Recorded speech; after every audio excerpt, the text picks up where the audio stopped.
straight up wagering. Whatever you need, we've got you covered. George Kurtz is in the house. And before we get to everything, George, I know people are excited. I have to do the house cleaning. At SportsGrid and at SportsGrid TV. Those are our social media handles. And the reason I give them out now before George even speaks a word is because we are going to talk about so much. I don't want anyone to miss anything. I have missed you. Welcome, my friend.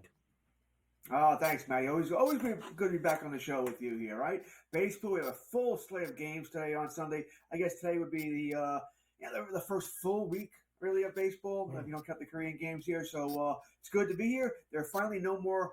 I always think of Saturday. Yesterday is the first great day of baseball because there's no, okay, they had their home opener, they got the next day off. Now in the real baseball schedule, we know what's coming. All right. Well, you look great as always. And for those that don't know, and you'll fill us in on the backstory, one of, if not the original members, right? You put the stakes in the ground to put the tent up where all of us get to eat here at SportsGrid. Isn't that correct? It is. I believe Mike Blewett and I are the longest as far as on-air talent here. I think we started from day one. I can tell you stories when we were pretty much doing shows from a closet back in the day. It was interesting, to put it nicely here, but it's we've come a long way. I guess probably we've come a long way to where we are now. Yeah, absolutely. On behalf of everyone here on SportsGrid, thank you to those that have paved the way. All right, let's get into doing what we do best. It's time to look at the news and how it will help us in our season long, our DFS, and our straight up wagering. All right, so obviously off the top, George, everyone's talking about Mookie Betts off to this insanely hot start. Everyone was looking at guys like Ohtani and Freeman from the wagering perspective, but it's been guys like Betts and Will Smith to start things off. So let's start there. From a wagering perspective, have you done anything with the Dodgers? Have you found an angle here? And does Betts start surprise you? Well, Betts start certainly doesn't surprise us, right? It's not like we're talking about it's an okay player. We're talking about a superstar here, right? In fantasy land, what was he, a top 5 draft pick at worst? Sure. I know in some leagues I've seen him go as high as 2. People like his position flexibility, right? Outfield, second base, now shortstop. So, no, I don't think we can be surprised here.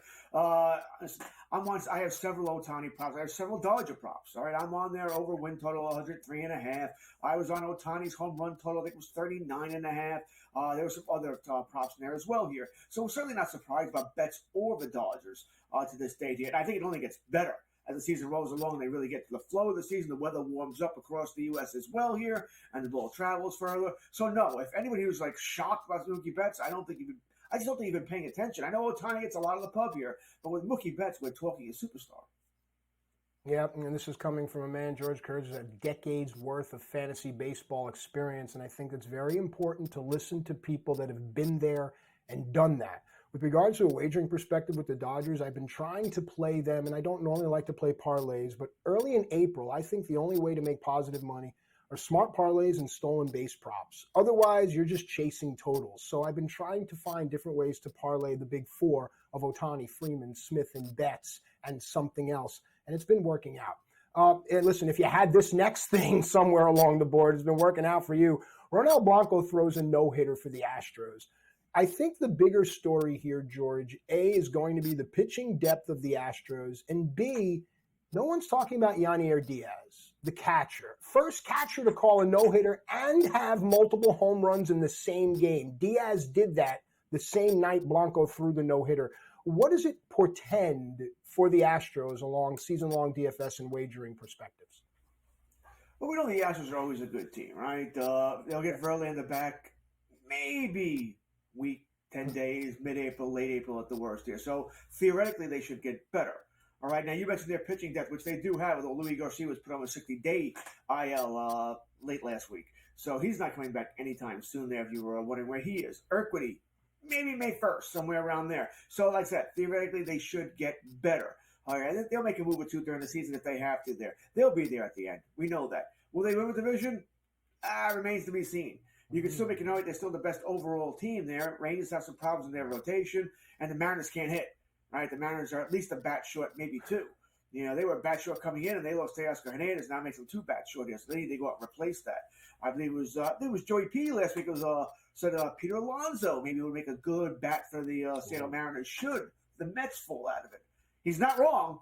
Of course, he'd make a good bat for anybody. That's a major acquisition. We'll see what happens there. And by the way, I agree with Joey P. I think of the Mets for Alonso's going somewhere. Stearns, the new GM, is not going to let him go for free. So I think he would move him. Maybe Seattle does go there for a package. The Mets can always try and sign him again after the season ends here and get the best of both worlds here, although that never seems to work here. Bottom line is, the Astros, they're going to be there. They'll hit. Right, the bullpen's a little shaky here, but they'll hit. Starting pitching's good. It may not have the aces they once had, but it's still good enough. All right, a couple of minutes up before the break here. Just so you know, for those that are keeping track, Blanco threw 105 pitches in that no-hitter, and that's something to keep in mind because this next headline, I think, is going to enlighten a bigger conversation we're going to be having all show here. So Yuri Perez from the Marlins will undergo season-ending Tommy John surgery. And when you think about this conversation overall, we can discuss the fact that the news is that Spencer Strider has UCL strain. The news is that Shane Bieber is going for Tommy John.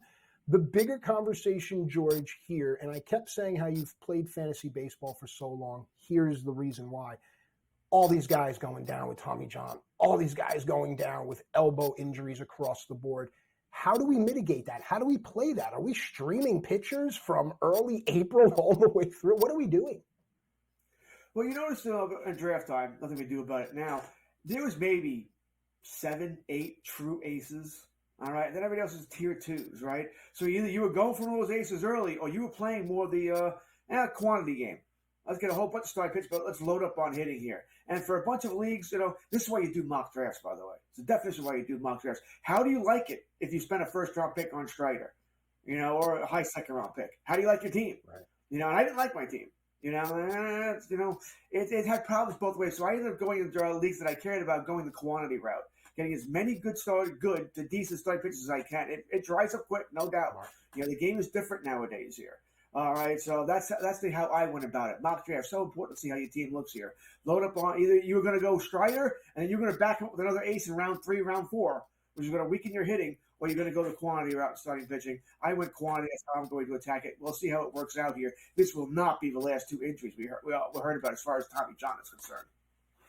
Absolutely, and it's a great tease because on the other side of the break, we are going to give you some options. We're going to go down on the farm and see who's raking. You'll know it before everyone else does, and that's why it's smarter to be on SportsGrid. Great conversations we're going to have. Do what you got to do. Make sure you come on back. Matt Striker and the legend, George Kurtz, is here. Go tell your friends. More after this.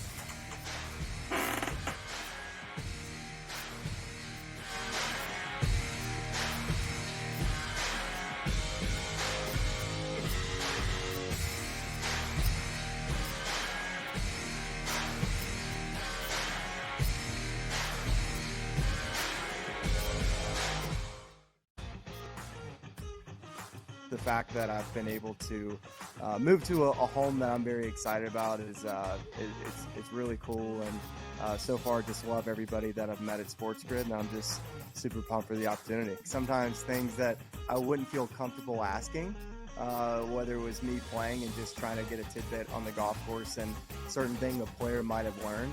Now I'm getting that information because I don't mind asking it. Only on SportsGrid. There is going to be an energy to game time decisions that you will feel night in and night out. We're going to go through every single thing, and I've got a great team behind me that's going to help me get the job done. I want this to be the place that people come to. We are going to hit every single one of those markets that you need to know about. There is not going to be a better place, I promise you, than Game Time Decisions. We will have everything at our disposal, and we will use that to our advantage. I'm Kevin Walsh. Tune into Game Time Decisions from 6 to 8 p.m. Eastern on SportsGrid. Jason Tatum has games where he has stinkers. He shoots a 4 for 16. Jaylen Brown in the playoffs gets exposed because he can't go left. Porzingis gets old. Sometimes Drew Holiday's not consistent. Al Horford father time can catch up. That being said, I still think they're going to the NBA Finals and winning it. And I'm a Knicks fan. I hate the Celtics with all of my might. Betting above the rim, only on SportsGrid. Memphis owns it. They beat them 5 straight times. And Memphis is awful. So what does that say about the Bucks? They're the most overrated team in the NBA, hands down. Michigan and Boston College, there's going to be goals scored in this game. But with that being stated, the total's up to 7.5 right now. I got to go under 7.5 here, Scott. Pharrell Coast to Coast, only on SportsGrid.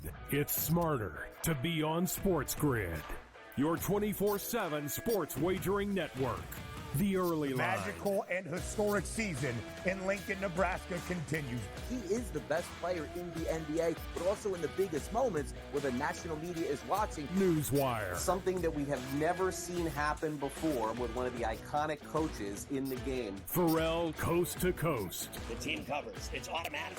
It's every time. Not sometimes. It's every time. Game time decisions. Luka is actually far more dangerous from three on the road this year than at home. This game here tonight, you may want to consider taking as many points as humanly possible. In-game live, prime time. We got not one, but two coaches fired systems in place. Sports Rage This Late sort of Night. has letdown written all over it. It's going to be hard to match the emotion that they played with the other night. It's smarter to be on SportsGrid.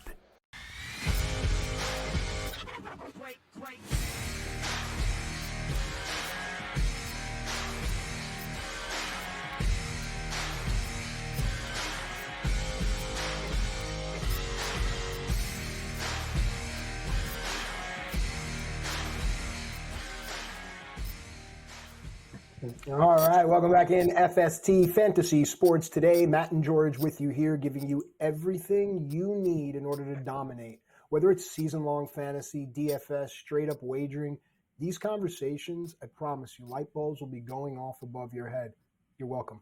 All right, so we opened up the show really starting to talk about how all of these arm injuries are affecting everyone across the board. Really, and George made a great point. If you went out there and took a front-end starter and then backed it up later on with an SP3, if you will, making believe that's Spencer Strider and, I don't know, Eduardo Rodriguez. How are you feeling right now? What do you do was the question I asked before the break. Let's go down on the farm, George. Let's start looking at these young kids. And people are going to say if you get these kids up before they're ready, you're risking more injury. I think the injury comes down at the youth level, and we can have that conversation, but some teams need to bring their kids up now. Some don't.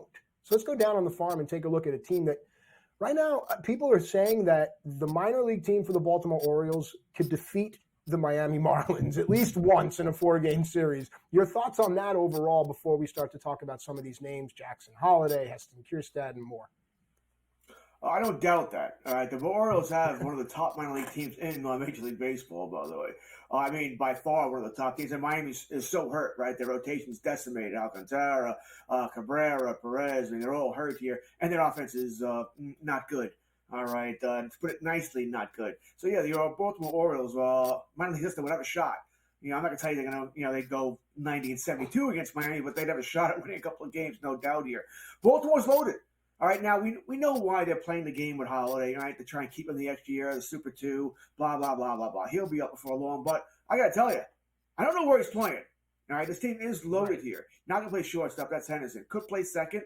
I guess theoretically could play third. They'll find a spot for him here. But it's not like the Orioles are, oh, my God, we have a desperate need for him. They don't, so they can afford to play the game, as far as keeping him the extra year here. We're seeing Pittsburgh do the same thing with Skeens, right? Same thing.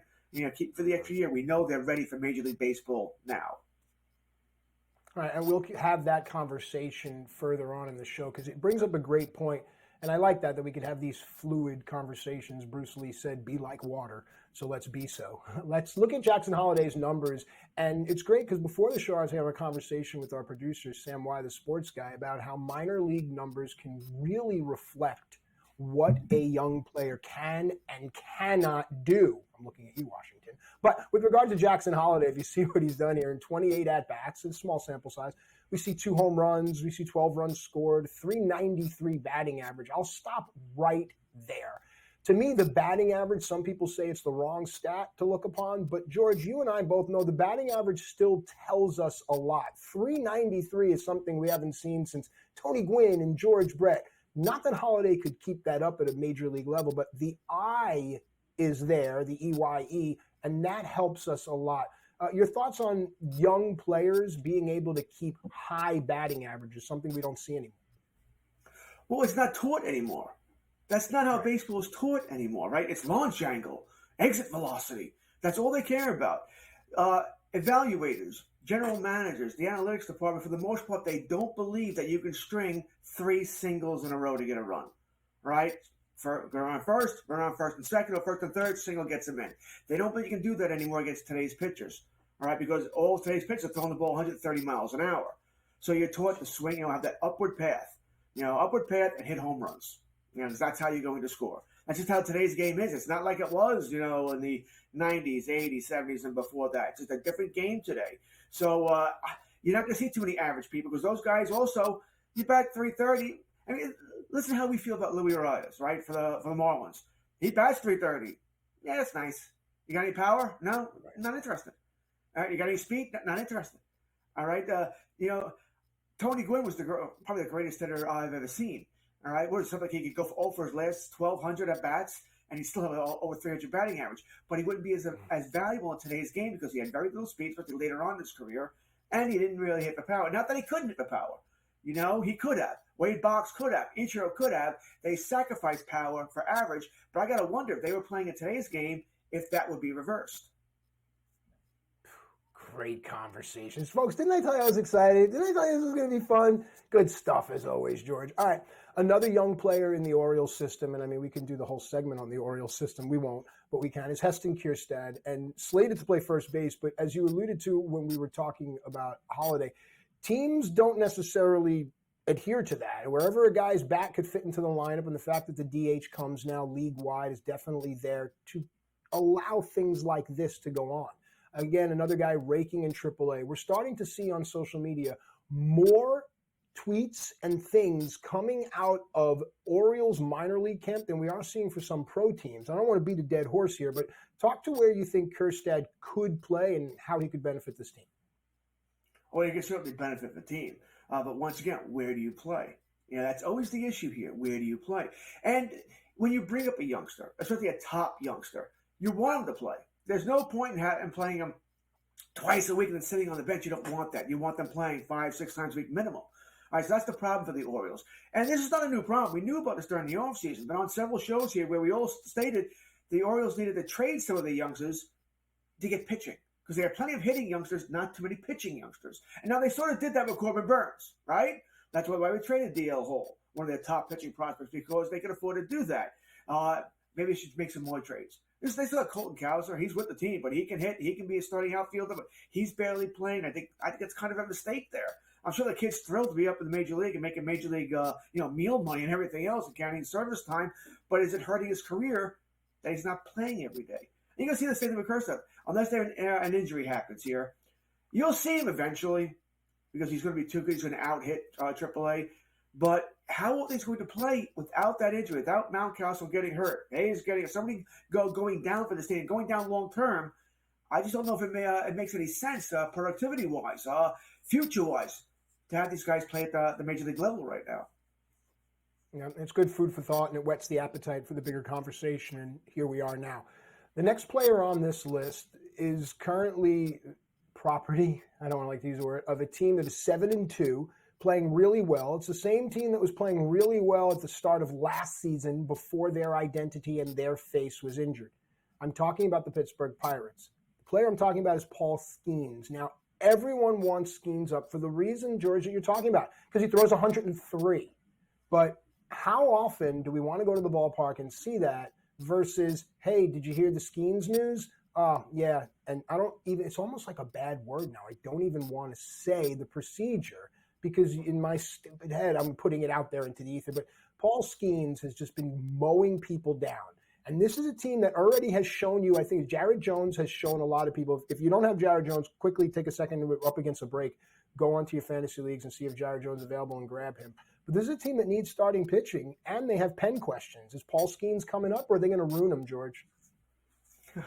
He's coming up, but not until after the Super 2 passes. All right, for those who don't know, you pass the Super 2, they'll get control for an extra year. All right, so we know Pittsburgh. There's no surprise here. We know what Pittsburgh's doing. We know what Baltimore's doing. All right, I thought Baltimore might not do it because, hey, they're a contending team and new ownership, maybe want to make a splash, bring up Holiday, that sort of thing. But no. But that's why they're keeping Skeens down, that he's ready for Major League Baseball. I think if they had to do it all over again, they might have done the same thing with Jones, by the way.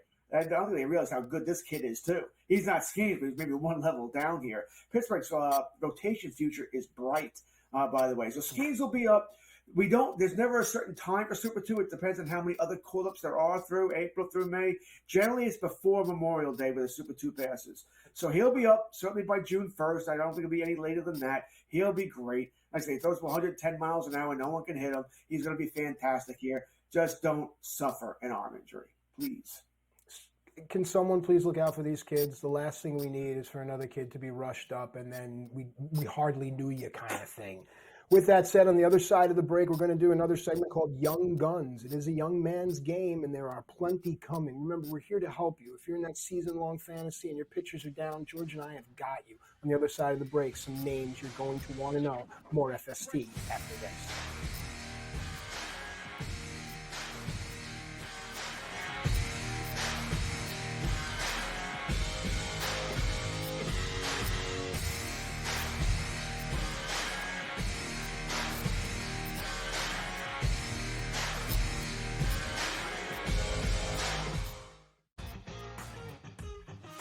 The fact that I've been able to move to a home that I'm very excited about is it's really cool, and so far just love everybody that I've met at SportsGrid, and I'm just super pumped for the opportunity. Sometimes things that I wouldn't feel comfortable asking, whether it was me playing and just trying to get a tidbit on the golf course and certain thing the player might have learned. Now I'm getting that information because I don't mind asking it. Only on SportsGrid. There is going to be an energy to game time decisions that you will feel night in and night out. We're going to go through every single thing, and I've got a great team behind me that's going to help me get the job done. I want this to be the place that people come to. We are going to hit every single one of those markets that you need to know about. There is not going to be a better place, I promise you, than Game Time Decisions. We will have everything at our disposal, and we will use that to our advantage. I'm Kevin Walsh. Tune into Game Time Decisions from 6 to 8 p.m. Eastern on SportsGrid. Jason Tatum has games where he has stinkers. He shoots a 4 for 16. Jaylen Brown in the playoffs gets exposed because he can't go left. Porzingis gets old. Sometimes Drew Holiday's not consistent. Al Horford father time to catch up. That being said, I still think they're going to the NBA Finals and winning it. And I'm a Knicks fan. I hate the Celtics with all of my might. Betting above the rim, only on SportsGrid. Memphis owns it. They beat them 5 straight times. And Memphis is awful. So what does that say about the Bucks? They're the most overrated team in the NBA, hands down. Michigan and Boston College, there's going to be goals scored in this game. But, with that being stated, the total's up to 7.5 right now. I got to go under 7.5 here, Scott. Pharrell Coast to Coast, only on SportsGrid. It's smarter to be on SportsGrid. Your 24/7 sports wagering network. The early line. Magical and historic season in Lincoln, Nebraska continues. He is the best player in the NBA, but also in the biggest moments where the national media is watching. Newswire. Something that we have never seen happen before with one of the iconic coaches in the game. Pharrell Coast to Coast. The team covers. It's automatic. It's every time. Not sometimes. It's every time. Game time decisions. Luka is actually far more dangerous from 3 on the road this year than at home. This game here tonight, you may want to consider taking as many points as humanly possible. In-game live, prime time. We got not 1, but 2 coaches fired systems in place. Sports Rage This late sort of night. has letdown written all over it. It's going to be hard to match the emotion that they played with the other night. It's smarter to be on SportsGrid.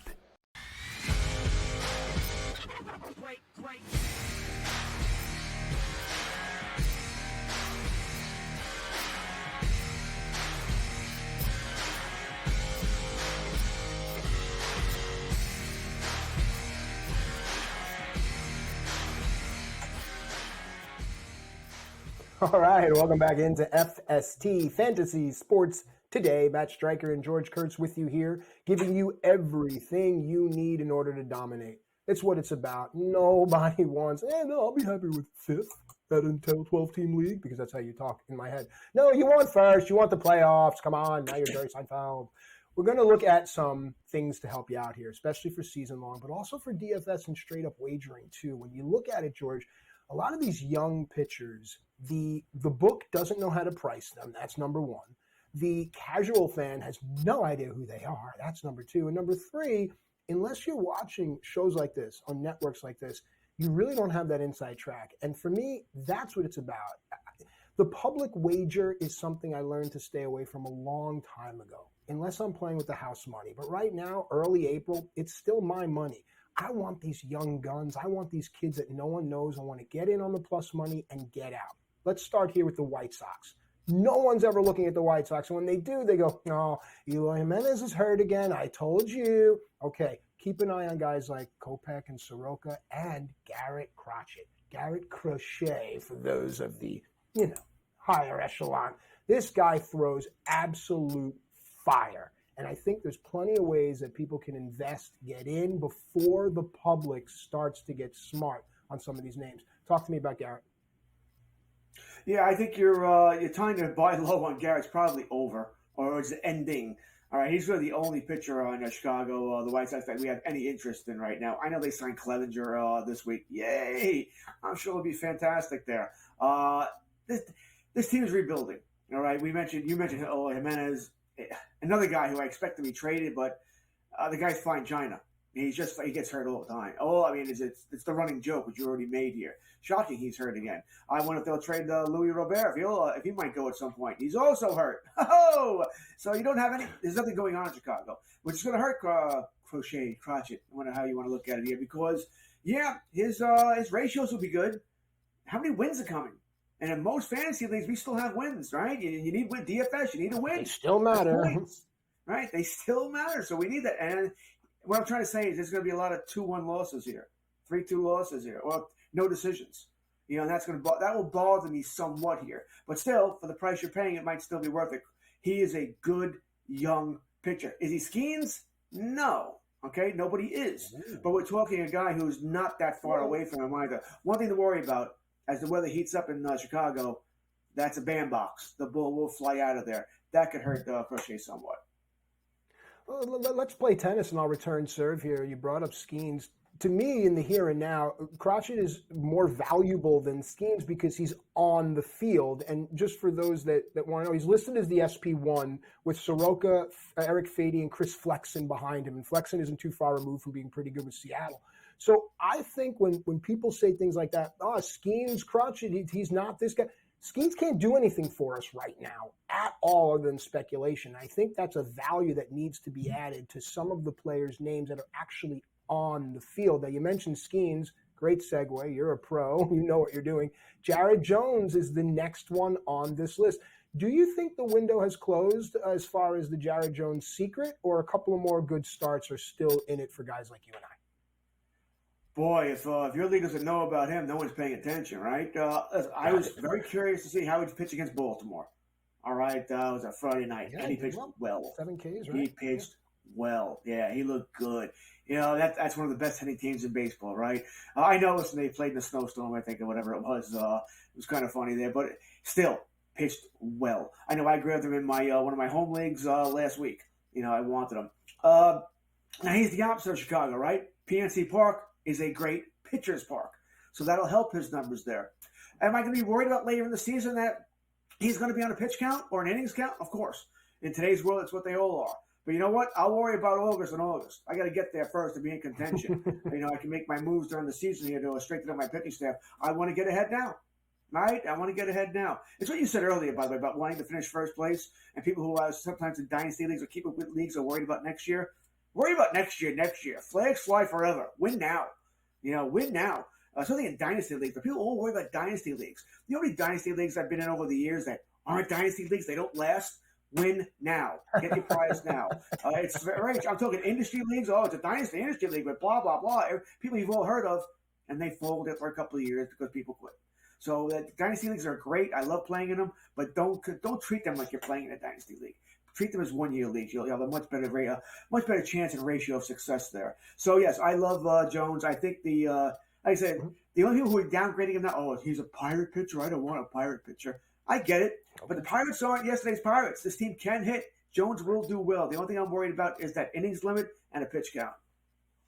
Yep, Roansy Contreras is also there on the back end of the bullpen to help to limit that. So I'm glad you brought up innings limit because we're going to have to start to think about that more and more with so many young pitchers going down. I don't mean to be negative, but we're going to be smart and ahead of the curve. That's what we're going to have to do.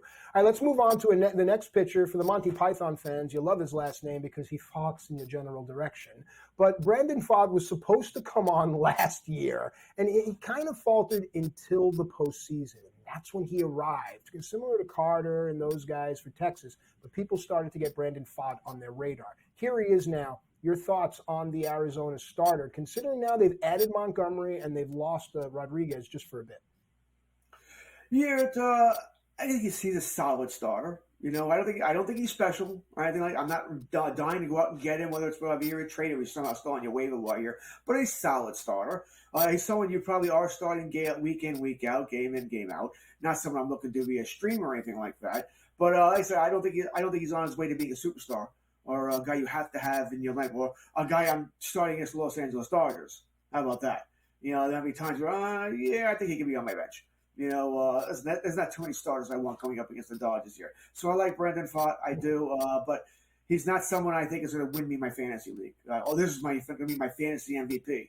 No, I don't see that. Solid starter, you can put him in your lineup here, but not someone I'm going to live and die with. The thing I like about Pfaadt is now the way that the Diamondback rotation breaks down, because originally it was supposed to be Gallen, Kelly, Eduardo Rodriguez, and then Pfaadt is your 4, and then Rodriguez goes down with a lat injury. Here comes Jordan Montgomery. The pressure it takes off of Pfaadt, the pressure it takes off of Gallen as well as Kelly. You can pitch Pfaadt as an SP4 against a lot of teams and get a good number against him because he is an SP4. And if you get the right matchup, Pfaadt is a 4 against some other teams' 4, or even some other teams' 3, you're going to be able to find some plus money. Maybe you play a first 3 or a first 5, get in, get out. All right, let's move now to the Marlins. I mean, I don't want to be this Debbie Downer kind of thing, but man, oh man, so many times I get excited about a pitcher, and then a pitcher goes down, or then a pitcher comes back. This is a team that you look at them on paper and looking at the screen here, they have lefty, lefty, lefty, lefty. Their lone righty in the staff is Max Meyer. Now let's have this conversation. How important is it for Meyer, who's listed as an SP5? Same conversation. Meyer is a 5 against a lot of other teams' 5s. You're going to get a good number on him. He's got to stay healthy. Being the only righty in that rotation, you'd think the Marlins are poised to bounce back. George, I'd like your thoughts. Do I think the Marlins are poised to bounce back? No. Sorry, Craig. Thanks, George. All right. And I guess I'll also explain to Craig Mish, our big Miami guy here. No, I think there's a lot of reasons, right? I mean, this team, they seem to be heading in the right direction. Then, Jeter left. They got rid of Kim Ning, and it's just not working out right now.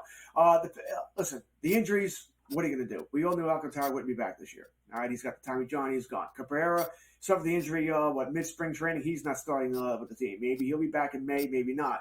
Now you lose Yuri Perez, an exciting young arm, right? We were looking forward to seeing Perez, and now he's gone for the season. So little snake bitten, little snake. I don't know who's got the voodoo doll there, but you might want to cut it out here. And Meyer's another one, by the way. And by the way, you get those Sanchez in this mix as well. These were top-notch prospects that we were waiting for. And, Sanchez is in the bullpen. His shoulder doesn't seem like it can handle being a starter, so he's in the bullpen now. Meyer, we're going to see now. This is a top prospect that we were waiting for here. Miami was loaded with them, and it doesn't think any of them are going to come to fruition here. So we'll see. I have cautious optimism. This is a guy where your voice went up there. I don't know. I don't buy it because I liked him at one time. I really thought he'd be something. And I want him to be, because we don't, once again, pitching in Miami, if you can pitch, you'll do well. That's the Grand Canyon in Miami, for crying out loud as far as hitting is concerned here. So he would have a chance, but not looking great. Certainly not. He's not the prospect he once was here. So I like young players. I want to see them succeed. So I always have that optimism. The optimism may be gone with Meyer, but I still have some hope. Good. That being said, once again, not running out to go get him. Oh, wow. I like it, folks. There you go. Some sobering reality from George before we go up against a break.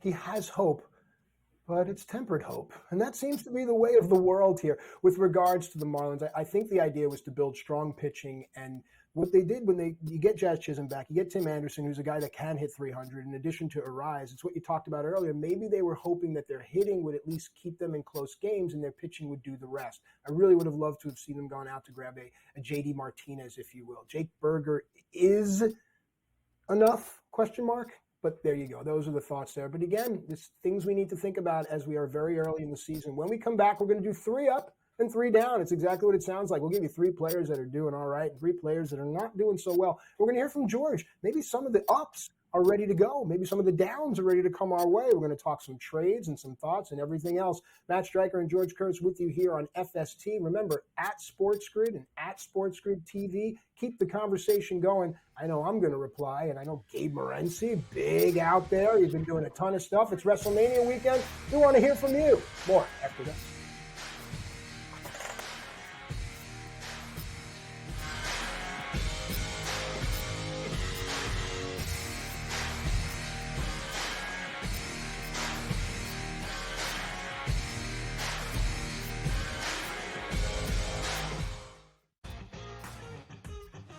The fact that I've been able to move to a home that I'm very excited about is it's really cool, and so far just love everybody that I've met at SportsGrid, and I'm just super pumped for the opportunity. Sometimes things that I wouldn't feel comfortable asking, whether it was me playing and just trying to get a tidbit on the golf course and certain thing the player might have learned, now I'm getting that information because I don't mind asking it.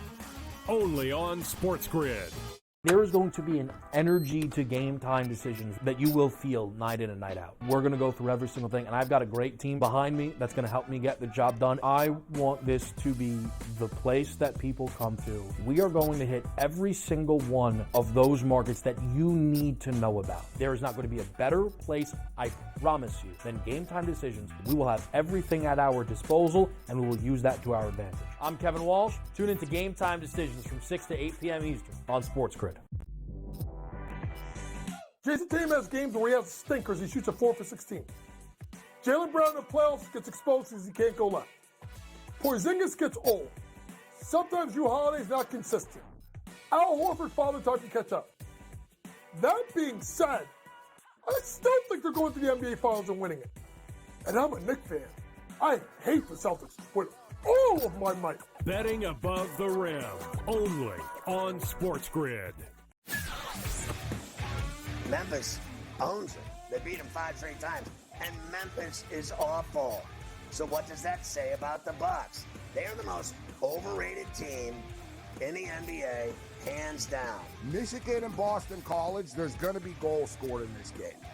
But, with that being stated, the total's up to 7.5 right now. I got to go under 7.5 here, Scott. Pharrell Coast to Coast, only on SportsGrid. It's smarter to be on SportsGrid. Your 24/7 sports wagering network. The early line. Magical and historic season in Lincoln, Nebraska continues. He is the best player in the NBA, but also in the biggest moments where the national media is watching. Newswire. Something that we have never seen happen before with one of the iconic coaches in the game. Pharrell Coast to Coast. The team covers. It's automatic.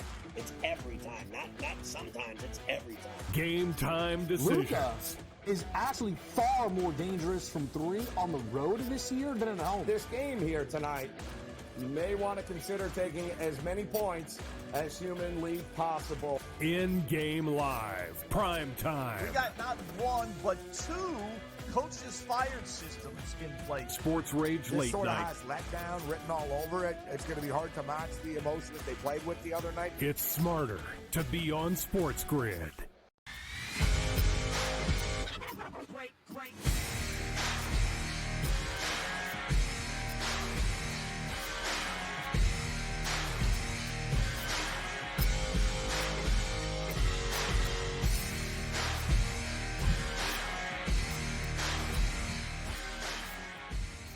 All right, welcome back into FST Fantasy Sports today. Matt and George with you here, talking everything you need in order to dominate, whether it be season-long fantasy baseball, DFS, straight-up wagering, whatever it is, we've got you covered. And George, we were having a conversation before the break about how to approach April from a wagering perspective. I had mentioned that I normally don't love parlays, but in April, between parlays and stolen bases, I'm finding a lot of plus money plays. We do 3 up and 3 down here very early on in the season to look at a few players that are doing well, how to approach them, how to wager upon them. Maybe if we can jettison them off selling high, we'll do that. And then 3 players, obviously, that are not doing so well. Let's start with the obvious here is Mookie Betts. And look, if I need to tell you that Mookie Betts is doing well, then you out there need to do better because Mookie Betts is everywhere. It's impossible to avoid what Mookie Betts is doing. And the beauty of it is that it's in the shadow of just Shohei Ohtani being there. It's just in that simple shadow. So you can wager on Mookie Betts in a very smart way. But what Mookie has done so far for the season, George, is astronomical. It cannot be maintained. So what do we do? Well, what can we do? You're not trading him, all right? You're not going to release him or bench him. You ride it. You're thrilled about it. This guy was your, like I said, 2nd overall pick, 3rd, 4th, 5th, whatever it might be. He's your 1st-round pick, and he's playing like a 1st-round pick. You have no complaints here. Will he continue to put up these numbers? No, he's not going to hit 80 home runs, but he's going to put up MVP numbers. Whether he wins the MVP, hey, Ohtani may take away votes, Freeman may take away votes. Who knows? So the bottom line is who cares? He's going to put up MVP-like numbers. That's all you want. You want to put up MVP-like numbers. Whether or not he wins the MVP, well, that depends if you bet on him to win MVP. All right, then we care. But other than that, as far as his counting numbers, they should all be great. He's a great team player. He'll play the outfield. He'll play second. He'll play short. He'd catch if they wanted him to catch. He is that kind of guy.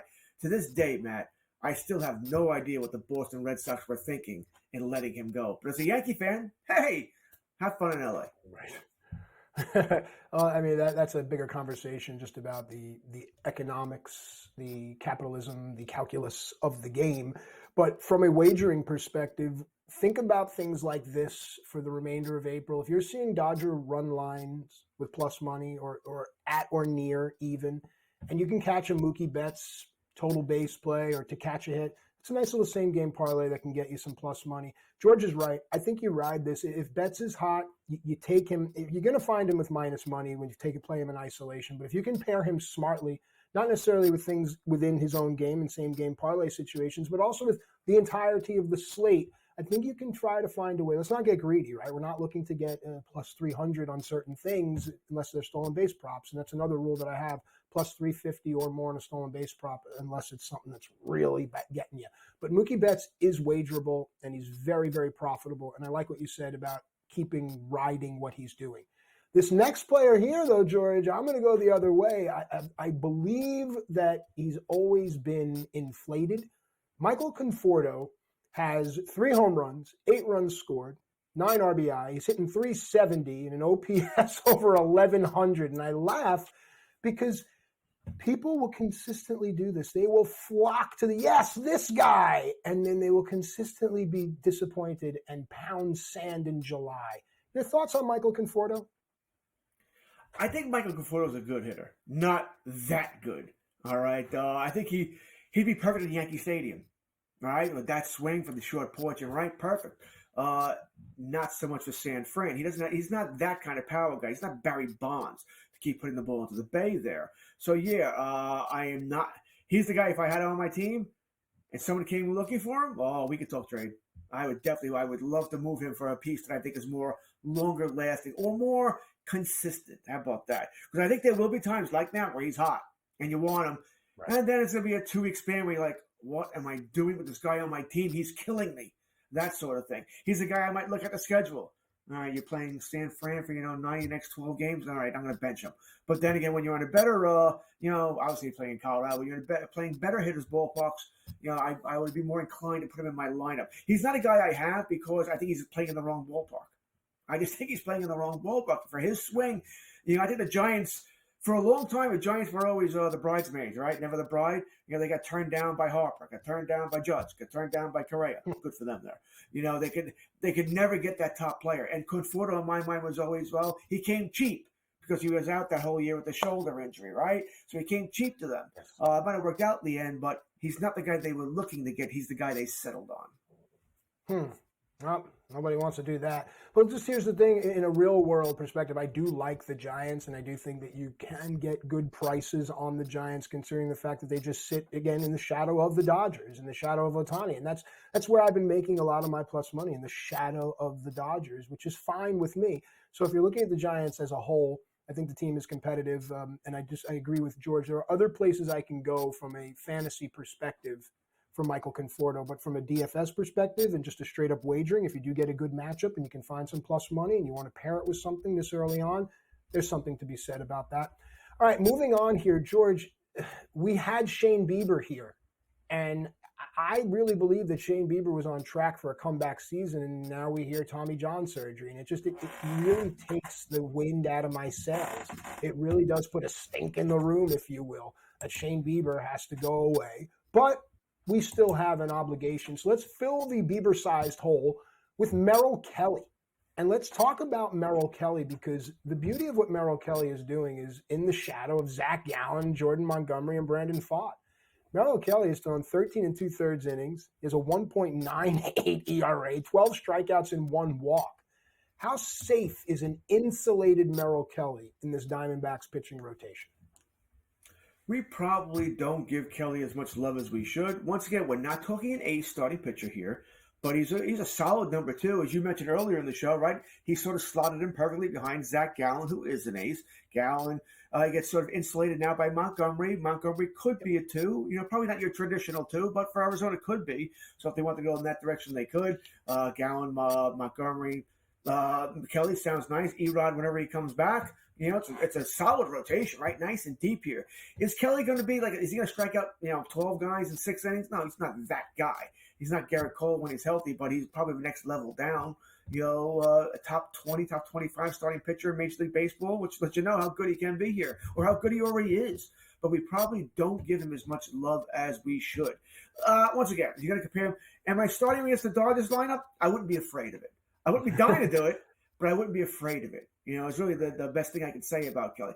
As I said before, there's very few pitches that I would be, okay, let's go against the Dodgers, let's go here. Very few pitches I'm on board with that. But Kelly, I said I wouldn't be shying away from it. But if I'm going to head the league, it's a Sunday, depending on where I am in the standings here, yeah, I might bench Kelly, or I might throw him in there because I need a couple of strikeouts. I need my ratios to go down. I don't think he would get destroyed by the Dodgers here. Like I said, we don't give him as much love as we probably should. Merrill Kelly, a product of the St. Louis Cardinals system, and I like that you're using the Dodger lineup as your litmus, if you will. I think that's smart for those of us out there that are having trouble getting our handle on the season early on. We're trying to talk about different ways to make wagering, DFS, and season long comfortable, especially wagering. So a lot of people will bite their nails. George is using the Dodgers lineup as his barometer. Would I start this pitcher against that lineup? That's going to be a tough conversation to have, but you also brought up something interesting about which pitchers do you love? Which pitchers are you? Yeah, I'm putting them out there all the time. For me, it's a lot of guys on the Mariners staff, and it invites the conversation on this next pitcher. So Luis Castillo is one of them. George Kirby is another. But Luis Castillo in 2 starts has not looked very Castillo-esque, with the exception of he's got 12 strikeouts. You'll always be able to play Castillo K-props. If you play 10, and you get the right number on 4 of them, you'll be just fine. With that said, are you worried about Castillo? Do you sell Castillo? Let's look at some of these numbers here. 2 games started, 10 2/3 innings pitched, 16 hits, 8 runs. What's the strikeout to walk ratio? 12-3, 6.75 ERA, and a whip that is flirting with 2. George, thoughts on Castillo? I'm annoyed. That's what I am with Castillo right now. If I'm annoyed. That a lot too. Okay. Yeah, I know. I'm married with children. My wife's always annoyed at me. I'm in a house full of women here, and there's more estrogen flowing here than Niagara Falls has water. All right, so my dog. Thanks for the image, George. Really appreciate that image. Trying to help everybody. Just trying to help. I got 2 daughters, a wife. My dog is female. My niece has lived here. I mean, come on. All right, my mother-in-law's been there for. Yeah, you wonder why I bury myself in this room with the sports. Okay, it's my sanity that keeps me, or maybe that's already gone too. All right. Anyway, boy, I forgot who we're talking about now. Luis Castillo on the downturn, or is this just early April? He did this last year. All right, that's where I'm going with it. So am I annoyed? Yes. Am I surprised? No. But I'm annoyed because once again, you're talking at easy top 10 starting pitcher. That if you drafted him, you probably got him in round 2, maybe round 3, and you need him to be dominant. All right, because you spent the high pick on this. You wanted at 32 starts. We expect 32. You wanted 24 good starts. And maybe a few bad ones, and most of the others just average ones. Well, you already got 2 bad ones, so I'm annoyed. I'm definitely annoyed here. There's nothing you can do about it. You're not trading him because you're selling low. All right, and you're gonna have to wait it out here. But what keeps bothering about the Seattle Mariners is that there's going to be some 3-2 losses here. And I can't say this, we need wins. Unless you're playing a league that counts quality starts, which he's not giving you yet either, but he will. You need W's. And that Mariners lineup got some problems. It's got some problems here. So you're going to have some 3-2 losses, some 4-2 losses where he pitched great, but he didn't get the W. And that doesn't help you any. We don't care about no decisions. We want either wins or, go away. So that's what concerns me as well here. But as I said, you're riding this out. There's nothing you can do. You're not trading him. Maybe you can in a month or 2 from now when he starts to pitch better, but why would you want to then? So you're sort of stuck in no man's land with Luis Castillo. All right. Now, I know that if you look this week, a lot of books will start to put up total outs props for pitchers. So maybe we start to look at that. Remember, folks, it is still not even the middle of it. It isn't even tax day. And for those of you, I'm sorry if I just reminded you, but yeah, that's coming up. So think about it when a lot of these pitchers go out and it's cold or it's still early. Maybe those aren't the best wagers to make. No, I wouldn't worry about Luis Castillo. I wouldn't call it no man's land, but then again, George has far more perspective than I do. All right, with the time we have left, I want to talk about 2 different players. One is Nolan Jones, who was highly drafted, highly touted, had the Colorado effect. Meanwhile, in 29 at-bats, 12 strikeouts, and he's hitting 103. And then there's Nolan Gorman. The Cardinals really need something to get going. 29 at-bats. The other Nolan is hitting 207. So overall, George, your thoughts on Nolan Jones, the Colorado effect, and then what do the Cardinals do? Take us to the break. As far as Nolan Jones is concerned, he's what I call a one-year wonder. You did it once, I need you to do it again. Bottom line is I think he'll be fine. But I wasn't drafting him for where he was going, like round 5. The other people really thought he was going to be the next star player here. But he was once a top prospect. We need to remember that. I think he'll be fine, though. Gorman, I think the Cardinals should have really traded some of the youngsters away for more established players here. He'll get a chance, but it won't be a long opportunity because they have so many other guys. He doesn't succeed, we'll throw this guy in there. I think they're going to keep doing that all year long with some of these youngsters. I think Dylan Clausen's the same way here. So I have more faith in Jones than I do Gorman, although I do have a certain amount of like for both players. Gorman, Brendan Donovan, when and if Tommy Edman can come back. There are still opportunities in St. Louis, but they need to fix their pitching. When we come back, we'll take a breath and give you the stat of the day, and it's something that we use to really help us think about tomorrow. Because remember, tomorrow's dollar is just around the corner. We'll be back.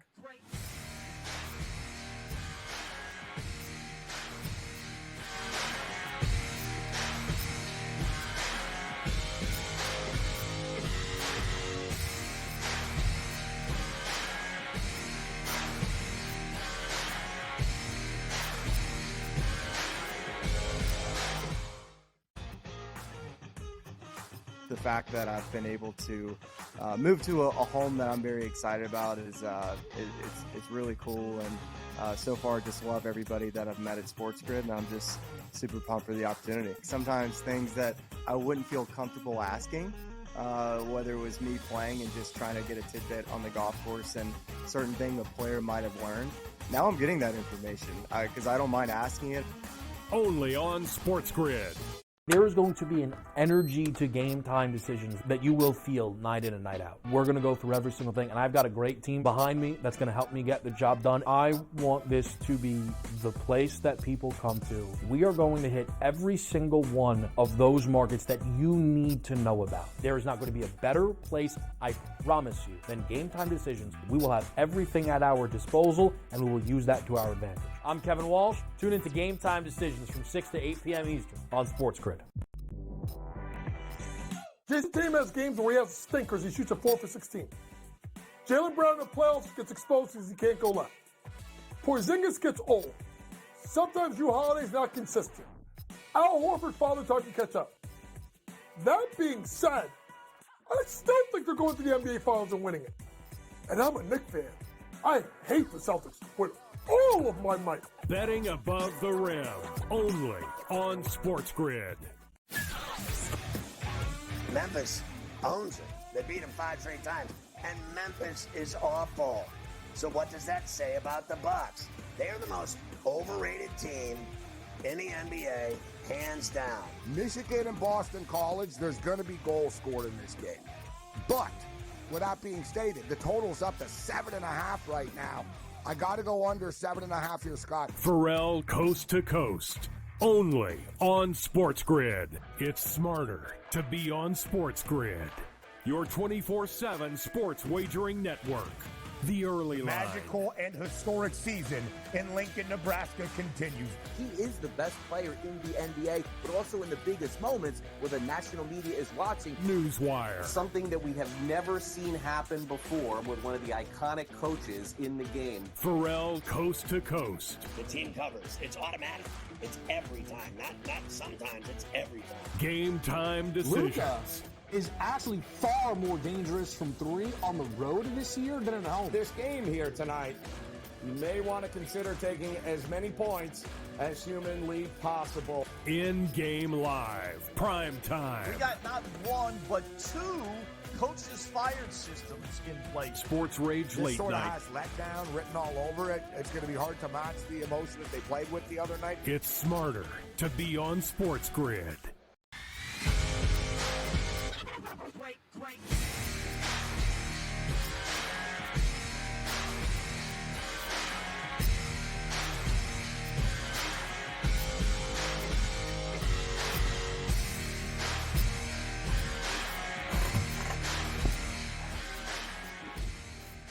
All right, we're having a great time here on FST Fantasy Sports Today. Matt and George with you here, and a great team behind the glass putting it all together for you. And right now it's time for the stat of the day. And George, what I like about these stats of the day is they give us an overall look, and then we take the information and we use it. So let's throw it up here. The stat of the day is this. There are currently 10 Major League Baseball teams that have an OBP, that is the on-base percentage, I believe, below 300. This is horrible. Or is this great? Am I going out and am I playing unders? Am I playing first 3 unders, 2.5? Am I playing strikeout props for batters? You know, certain houses offer that. George, what does this mean that 10 teams on April 7th have an OBP below 300? Well, we have a lot of bad teams, right? I mean, one trend I've noticed is that the bad teams, guess what? They're bad. All right, the Rockies, bad. White Sox, bad. The Angels were bad until they got lucky and played Miami, who are bad. And you go on and on and on, and you pick against these teams in betting, right? Oakland, bad. All right, so I think that's what it means here. A lot of bad teams in Major League Baseball here. And OBP, by the way, is the important stat, all right, because that's including walks there, getting on base, which is more important in my mind than average. So it's not good. How about that? I don't think we should be all that surprised. It is April. It's cold here in the Northeast. I can tell you that Yankee game last night, Matt, you couldn't have paid me to go. It was, high 30s and wind? No, thanks. I ain't going. I wouldn't want to go to today's game either. Mid-40s is going to be weather for a baseball game either. We'll see this number rise as the weather gets warmer. Temperatures rise, OBP will rise as well. Yep, as we said at the top of the hour, when we close out this hour, how do you wager on baseball in April? Well, you make parlays that are smart. You look at stolen base props, and you look at totals. And with this stat, you try to find some unders, maybe some early unders. Get in, get out, and enjoy your day. We are coming right back on the other side. We're going to update some injury news and give you more information, because when you have information, you have power. And Matt and George are going to bring it, especially George, one of the most powerful men I've ever met. He lifts 100 pounds over his head.